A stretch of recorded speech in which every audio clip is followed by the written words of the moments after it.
We can provide bodyguards to people? Of course. Wow. And armored cars. What? You think the CEO of a major company travels to, pick a country without protection? No, I've actually never thought about that. So that's interesting. Yeah. Welcome to Connections with BCD Travel, an ongoing conversation about the modern-day travel program, the impact of technology and digitization, and how travel buyers can take control and drive change. Each episode leaves you with practical, actionable advice and solutions to support a variety of program needs. Let's start connecting. Hello, everyone. Welcome back to Connections with BCD Travel. My name is Chad Lemon. I'm on the digital strategy and advancement team at BCD, and I'm your podcast host. And I'm your co-host, Miriam. I lead partnerships and intelligence at BCD Travel. As always, be sure to like, subscribe, follow, and download the Connections with BCD Travel podcast to stay up to date with our newest releases. On today's episode, we're connecting duty of care. And what an important topic that is, right? Duty of care consistently ranks as the most important issue with business travelers. So I'm looking forward to discussing this today on this podcast. Yeah, it really is such a vital topic to our listeners. So if you're listening, put your pens down, stop typing that email. You're going to want to really focus in on this one and the information that our guest has to share. So without further ado, welcome to Connections, Lise. Before we jump in, tell us a little bit about who you are and what you do at BCD. Thank you for having me, and excited to be here. So I'm Lise Lévesque, and I'm based in Montreal, Canada. I'm a senior crisis program manager with BCD's Global Crisis Management team. I've been in this role now for 10 years. I discovered this unique team after working with BCD for a couple of years in program management. And I was really fascinated that there was a dedicated team with focus on travel risk management. So part of what my team does is monitor the world 24/7 for incidents that might impact business travel. And we've also developed throughout the years with consulting services to organizations, so bringing awareness and consulting with companies to help them towards their duty of care responsibilities. So like I said a few moments ago, our research consistently shows that duty of care ranks as the number one priority for travel programs. So we've got a lot to cover in this episode. Let's get started. Absolutely.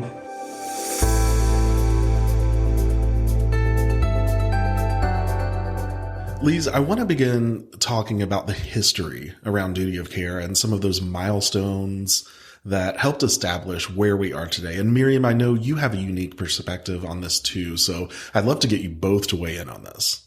So when I think about duty of care and the evolution over the last 20, 30 years, for me, I think one of the first watershed moments was 9/11. And I remember as a travel manager at the time, having to run those typical reports, but also corporations enacting phone trees and desperately trying to find if their employees were okay or were not. And kind of that was the first, in my memory, first incident where we realized there was a lot more to do in the space. And then that was followed by the Mumbai terror attacks, which had sort of a new flavor to them where there were so many business travelers in the incident and instantly posting updates and photographs on Twitter. And then finally, the ash cloud, which affected hundreds of thousands of business travelers who were unable to move for up to 2 weeks. And so I think about the history and how we've gotten to this place, and I think it's pretty amazing. And it's interesting you mentioned that, Miriam, because our global crisis management team was formed after the ash cloud.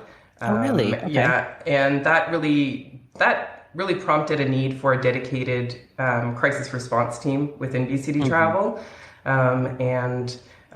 Not just looking at monitoring incidents that could affect our business travelers, but how we've evolved also throughout the years in supporting our clients to plan ahead of the next incident.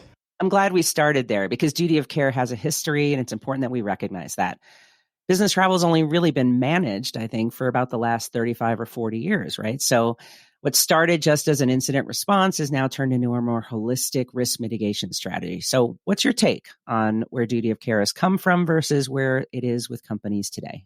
Well, there's definitely more focus on duty of care. I think even when I was in program management many years ago, companies were really focused on cost savings, and that was, it has definitely shifted.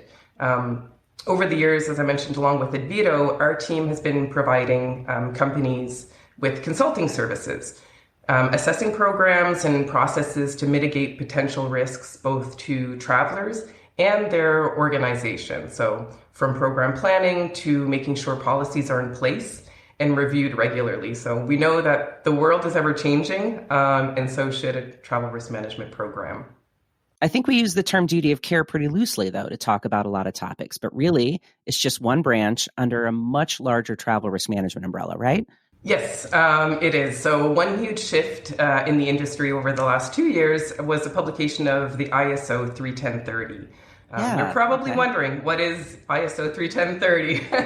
I've heard of it. I'm glad you have, because during our surveys, not many travel managers or security managers have. So it's the International Organization for Standardization that was published back in 2021 with a guidance on travel risk management. So the purpose is really to promote a culture where travel-related risk is taken seriously. So it really provides a structured approach to the development and implementation of programs and so much more. So you mentioned difference between duty of care and travel risk management. Well, now there is an official definition that can be used globally, because I've heard over the years that these are misused.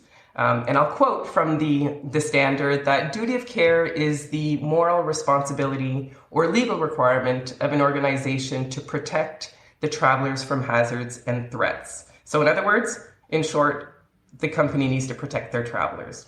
So travel risk management is the coordinated activities to direct and control an organization with regards to risks. So essentially, the travel risk management encompasses the processes and policies that an organization has in order to fulfill their duty of care.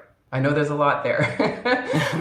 Try to simplify the definitions. Well, I'm really glad that you explained that, but it makes me wonder what the pain points are in travel risk management right now, especially concerning duty of care. Well, a few common trends that I've seen in conducting the assessment starts with the first area of focus on, which is ownership.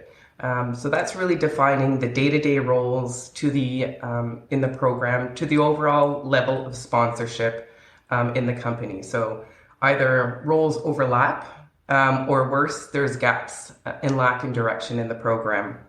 A low trend that we see with our assessment is the communication. So you may have all the policies and processes in place, which is great, but if it's tucked in a drawer, it means little. But it's more than just travel managers, right? I mean, it's also individual travelers can take steps to reduce their risk while traveling, right? Definitely. The travelers have a role to play as well here. So I'm glad you mentioned that because it's often overlooked. One of the areas that we focus on in our assessment is called traveler awareness, or you may also know it as duty of loyalty. Right. And in other words, travelers have a role to play as well, and that is to comply with the organization's travel risk management policies and processes. And of course, if they're not communicated to the traveler, well, then they won't be effective. And this is also extending to ensuring traveler wellness, which is the second top priority with our survey after duty of care. So traveler wellness is an important topic, so I'm glad you brought that up. What role does traveler wellness play in the company's duty of care policy? Well, it's ensuring that measures are taken to support travelers. So this can be anywhere from preventative measures and support. So for example, looking at wellness, this can focus on business class for long-haul flights, if they're traveling, and crossing various time zones, the time of travel, reducing, very early morning flights or late night flights, weekend travel as well. There are many resources that companies may already have in place that could provide assistance for burnout and support, and I wanted to touch on that as well. So it may be contracted through third-party assistant providers, or if they have an employee assistance program, to make sure that those resources are available for travelers. So personally, I think if a company really values duty of care, it takes more than just that one company, right? Or that one traveler to make better decisions. So do you see organizations sharing any of these successes with their travelers? Surprisingly, not enough. I wish there was. I wish it was higher. So I've engaged with many companies that are not necessarily sharing the success of their program, yet they may have a very robust program in place. So this is often an area that's overlooked. So we're all aware of information overload, yet this is a great way to engage travelers for them to also share their experience. Even attracting new talent by highlighting efforts during recruitment. Another way is for traveler feedback. This is really a key component towards the success improvements of a program and can be achieved simply by doing a post-trip survey and asking a question about their safety throughout the trip, and also even engaging travelers in forums to share their experiences. So, Lise, you just mentioned traveler safety, and I think it's important to also discuss DE&I and how that fits into traveler safety and duty of care. And it definitely plays an important role. And I would love to get your thoughts on, where you see that role going in the future, because I think it'll just become more and more important.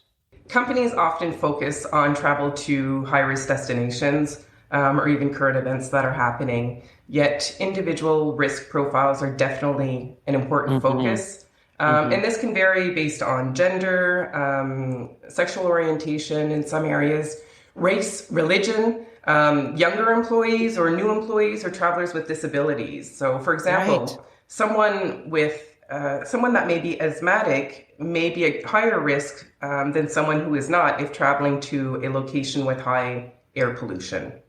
So companies need to address this, and it can be sensitive not to overstep on individuals' privacy. So the key here is making information available and the resources available. So this can include training, travel briefings, health assessments through external vendors as well. So Chad, if you and I were traveling at a location, it could be a very different experience and results towards risks. I wish it was otherwise, but it's not always the case. Lise, this is a loaded question, but how do you think we can ensure sustainable success when it comes to the travel risk management program, especially for those with global travel programs? Is it more of a long-term vision, or is it flexibility to react in the moment? So it's about planning ahead of the unexpected. It's long-term, and there will always be the need to adapt in the moment. However, I still see many companies having reactive programs, trying to figure out on the moment what to do in the event of an incident. And that's not the time to try to figure it out. Who does what and when in the event of a crisis? At the start of the show, you talked about the incredible team that you work with at BCD. So I want to make sure our listeners know about the wide variety of options that they have relating to duty of care with both BCD's technology and some of our partners as well. Chad, there are many here. So with tools and technologies, this can start with, for example, trip authorization. Sometimes we see companies using this towards compliance, but it can also be used for travel towards high-risk destinations and ensuring additional measures are in place before the travel takes place. And then we have, for example, our alerts as it relates to country briefings or even alerts to our travelers. So they know, ahead of arriving at their destination if there's something that's occurring, or even while they're on their trip. We have our reporting tools. So we've got Decision Source with the map and able to track travelers in the event of an incident. And if you're not in front of your desktop, we also have our BCD Alert app, mobile device that security managers and travel managers can access in the event of an incident to see if their travelers have been impacted.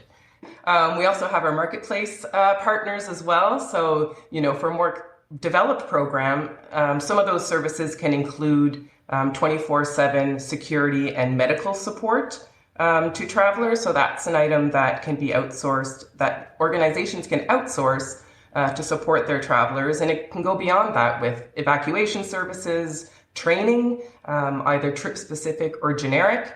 And even to the extent of bodyguards if needed. Lise, you've done a great job giving our listeners advice throughout this discussion, but I want to shift from my normal question of asking advice and instead ask you what everyday behaviors that you've been seeing business travelers do that they should reconsider to help mitigate risk.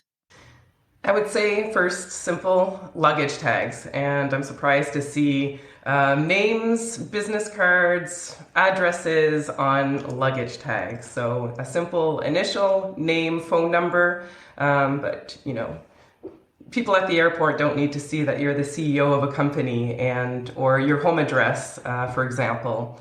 And another one I was quite surprised about with our survey that we conducted earlier this year is that only 50% of travelers remove their envelope from their hotel key.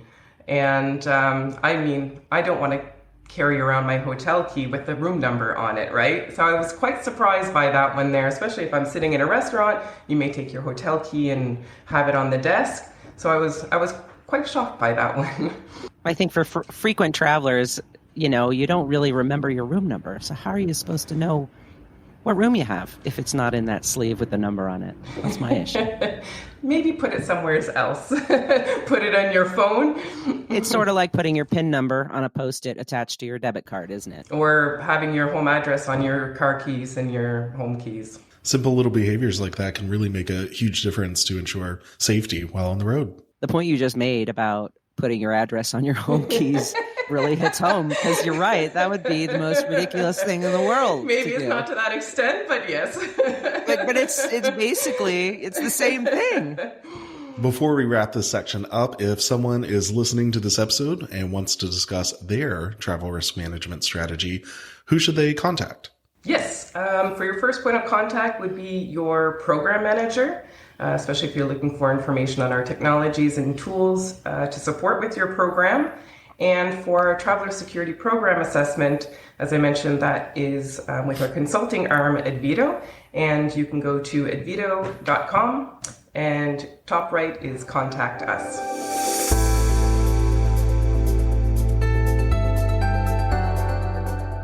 Wow, what a great discussion. And in the spirit of travel risk management, our Quick Connect is going to focus on travel faux pas. So I'll ask the question and tell me what comes to mind. First one, any horror stories about losing your belongings while traveling? Well, the horror wasn't mine. I have had a bag get lost. I was without it for a couple days, and I just insisted on wearing that same outfit I rode over in on the red eye for 3 days instead of buying new clothes so that I could complain about it openly to everybody, right? A horror. I'm so, besieged. So the horror wasn't mine. I just made everyone else have to suffer for it. I had my luggage lost, and it was not on a business trip. I was 18 and I was moving to Australia for a year, and they had lost my luggage for 2 weeks. And at that age, thankfully the community came together and gave me some clothes. Yet at that age, I wanted to have my own clothes and identify my own style. But otherwise, lost luggage was typically when I'm returning back to Montreal. So I've been fortunate and always found, thankfully. That's good. That's a very sweet story, but mine is very similar to yours, Miriam. Luggage didn't arrive, but I was emceeing an event, and I didn't have time to go shopping to get something professional. So I had to walk on stage wearing just jeans and a t-shirt that I flew on. So hyper embarrassing. Worst mistake you've ever made while traveling? I don't know if it's a mistake because it was an unknown mistake, I'll share, but this was quite some time back. For those of you who have ever flown out of a Canadian city to the US, you pre-clear US Immigrations and Customs in Canada. So I was traveling to Chicago for an early meeting, and I decided to bring my breakfast with me to eat essentially on the other side once I pre-cleared and went through customs. Well, I had a pear in there, and on my declaration form, I said I did not have any food. So Liar. I was in a room being lectured for a good 30 minutes, threatening with fines, and it was not pleasant. Finally made it to my flight, but I know now, eat breakfast before I leave for the airport if traveling to the U.S. So I hate to admit this story, but a much, much younger Miri had a flight with a layover, and sitting beside me was a very friendly and nice young man. And in our layover, we decided to go share a sandwich, and I was so enchanted by him that our connecting flight left. with all of our stuff on the plane. And and I made a fool of myself just thinking I could just go have a sandwich with some nice boy. I've wisened up. I don't talk to anybody on a flight now.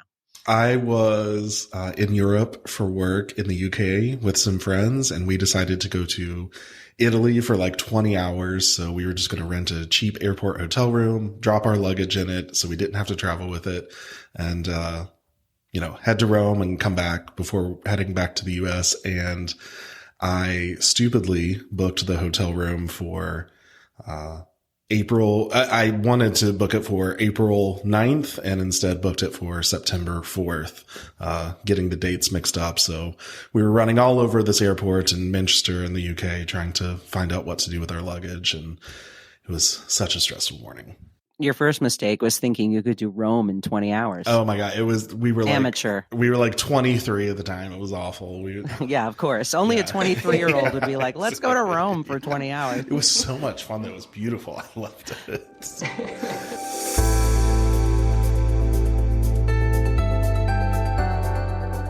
Well, as always, I feel like we could have talked about this topic for hours and hours, but I want to say thank you, Lise, for delivering such amazing insight in such a short amount of time. For sure, Lise. It was really nice to chat with you today. Thank you for having me. If you're a travel buyer, frequent business traveler, or just someone who likes hearing about duty of care and travel risk management, be sure to like, subscribe, follow, and download the Connections with BCD Travel podcast to stay up to date with our newest releases and listen to your favorite episodes. Thank you for connecting with us. BCD Travel helps customers travel smart and achieve more. We make this happen in over 100 countries as the 10-time award winner of BTN's Most Admired Travel Management Company. Learn more about the information you heard today and what BCD Travel can do for you by visiting bcdtravel.com/podcast.